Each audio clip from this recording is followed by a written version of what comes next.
Dios le bendiga. En esta preciosa tarde vamos a ponernos atentos a la palabra de nuestro Dios, la palabra que el Señor tiene para su iglesia a través de un servidor. La gloria y la honra sea para Él. Quiero que oremos. Vamos a ponernos de pie un momento para orar. Oremos. Padre, gracias por esta tarde tan hermosa que tú nos das, este tiempo tan hermoso. Gracias por las lluvias, gracias por nuestra vida, gracias porque tú nos has llamado a ser hijos tuyos, Señor. Gracias porque te servimos en espíritu y en verdad, a un Dios verdadero, a un Dios que nada es difícil para Él y que todo lo tiene presente. Padre, mira a cada persona que estamos aquí para la alabanza de tu gloria. Bendícenos de una manera muy especial. Sé de una manera especial con el mensaje de tu palabra que será predicado, que tú pongas en mi boca lo que tu iglesia necesita. No lo que un servidor tuyo quiera, sino lo que tu iglesia necesita, lo que tú pongas en mi boca. Gracias, Señor, por todos los hermanos, gracias por aquellas personas que no han venido, sé de una manera especial con ellos. Tú conoces sus dificultades, sus necesidades, sus obstáculos. Padre, bendícelo de una manera especial, aligera su paso a los que van a venir, Señor, para que vengan a disfrutar con nosotros y a gozarse en espíritu y en verdad de tu palabra. Bendice a cada uno en el nombre de Jesús. Amén. Pueden sentarse. Amados hermanos, hace unos días, o quizá un par de meses, estaba trayendo lo que era uno de los profetas menores, que era el profeta Habacuc. Fui grandemente edificado a través de esa serie. Ahora venimos a predicar, el Señor lo ha puesto en mi corazón, seguir predicando otro profeta menor. Y en este momento vámonos a ir a Ageo, el libro de Ageo. El libro del profeta Ageo, vamos a estar predicando de él. Y el tema que vamos a tratar en esta tarde es la reconstrucción del templo. Ageo tenía algo más o menos similar, trataban la misma situación entre él y Zacarías. Ageo y Zacarías profetizaron de una misma cosa en un mismo tiempo, pero eran profetas con proyecciones diferentes. Mientras Ageo era un profeta de la acción, entonces Zacarías era un profeta visionario, era de la visión. Pero cada uno, lo primordial, animaba al pueblo de Dios. Cada uno de esos profetas animaba el pueblo de Dios, que era lo primordial que quería Dios en ese momento con el pueblo de Israel.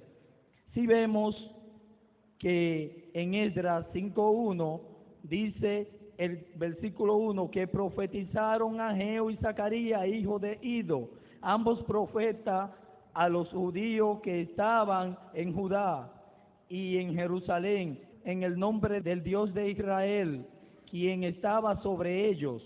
Entonces se levantaron Zorobabel, hijo de Salatiel, y Josué, hijo de Josadá, y comenzaron a reedificar la casa de Dios que estaba en Jerusalén, y con ellos los profetas de Dios que le ayudaban. Así que Ageo y Zacarías fueron dos profetas que animaron al pueblo de Israel para edificar el templo. Y ellos llevaron a cabo el mandamiento que Dios tenía con cada uno de ellos.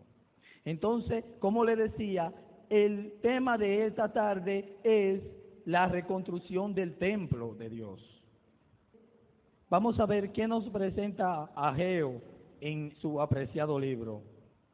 Según el profeta Ageo, él no hace referencia en su libro, hace muy poca referencia a su vida.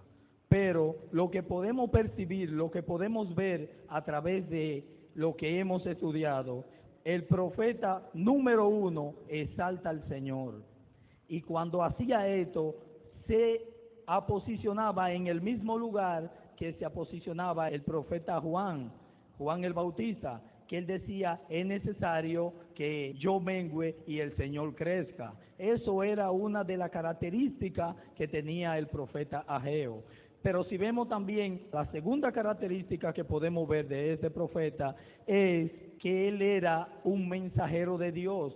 Él se tomaba el lugar de un mensajero de Dios y él se expresaba de esta manera: así dice Jehová. Él no decía, yo digo tal cosa en nombre de Jehová. No, él decía directamente, así habla Jehová. Y la tercera característica que podemos ver en el profeta Ageo es que él solo no reprendía, sino que también animaba al pueblo. A la vez que él reprendía al pueblo, él los animaba, él le ayudaba, él le levantaba a través de lo que él profesaba en ese tiempo. Él no solo predicaba al pueblo, pero también podía ver en lo que es la lectura de ese apreciado libro, que él también practicaba lo que Dios le decía. Y él vivía lo que él predicaba, que era lo más importante. Nosotros podemos predicar, nosotros podemos hablar de la palabra de Dios, pero si no le estamos viviendo, entonces la persona no va a hacer caso de lo que estamos diciendo, porque dirían, ¿cómo él predica lo que no vive? El profeta Ageo tenía esa particularidad muy especial, que él estaba viviendo lo que estaba predicando. En el capítulo 1 se nos indica la época en que Ageo profetizó a esa nación o a ese pueblo. Vámonos al versículo 1 del capítulo 1 de Ageo. Dice, en el año segundo del rey Darío, en el mes sexto, en el primer día del mes, vino palabra de Jehová por medio del profeta Ageo a Zorobabel, hijo de Salatiel, gobernador de Judá, y a Josué, hijo de Josadá, sumo sacerdote, diciendo. Queremos destacar aquí que podemos notar que cuando él data esta fecha, él la data según un rey gentil. Antes, en el tiempo antes de la conquista, antes de que fueran exiliados aquella persona, el pueblo de Israel, estaban gobernados por los reyes que gobernaban al pueblo de Israel y al pueblo de Judá. Entonces, los profetas antes de ese tiempo del cautiverio, que fueron llevados a Babilonia cautivo, ellos señalaban su tiempo según los reyes que tenían el pueblo de Israel o el pueblo de Judá. Entonces ellos tanto fechaban con los reyes del norte como en los reyes del sur. Pero aquí vemos que es por eso que él menciona al rey Darío, un rey gentil, un rey que no es el que fue puesto por Dios, que hasta el día de hoy ellos no tienen rey.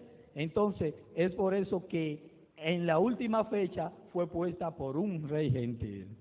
Ageo fue levantado por Dios para llamar al pueblo a las propiedades divinas, para llamar al pueblo con un propósito de ser levantado, de ser integrado al trabajo de lo que es la obra del Señor.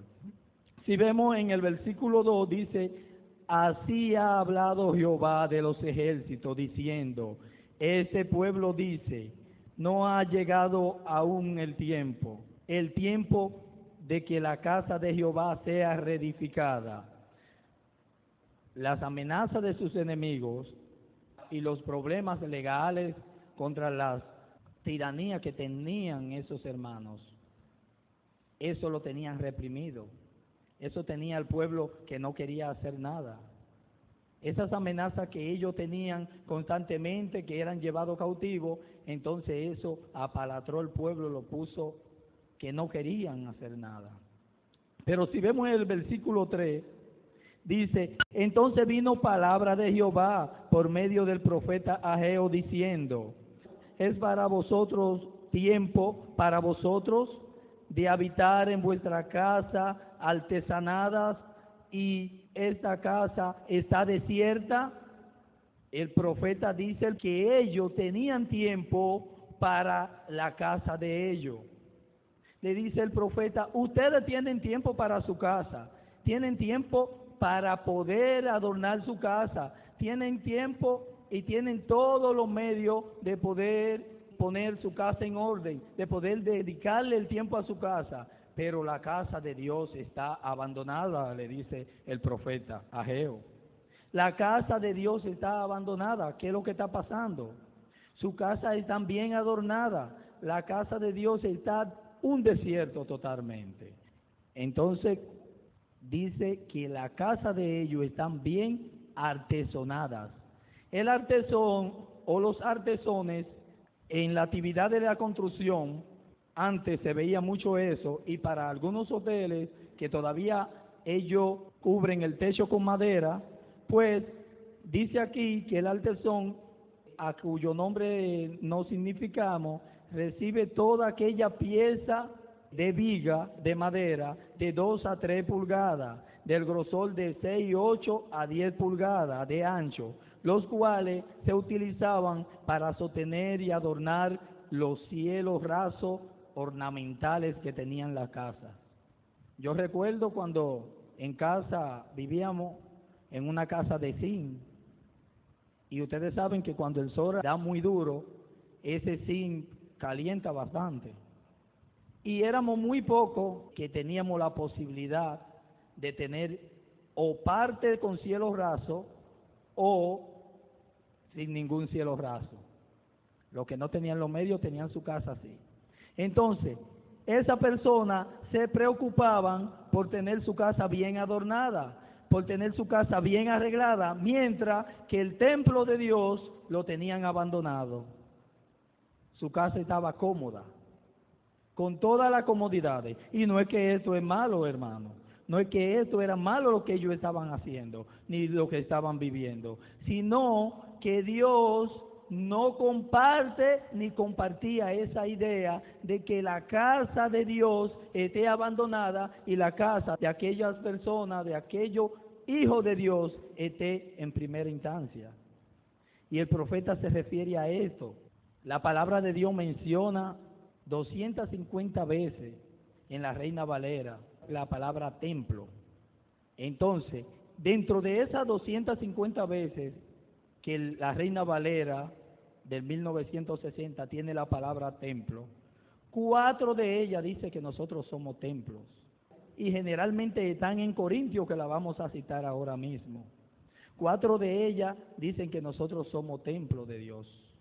Pero también el Señor mismo, Jesucristo, se refirió de que Él mismo, en sí mismo, era el templo de Dios. Primero vámonos a 1 Corintios 3:16, que nos dice: ¿no sabéis que soy templo de Dios y que el Espíritu de Dios mora en vosotros? El Señor, a través de su palabra, dice que nosotros somos templo de Dios.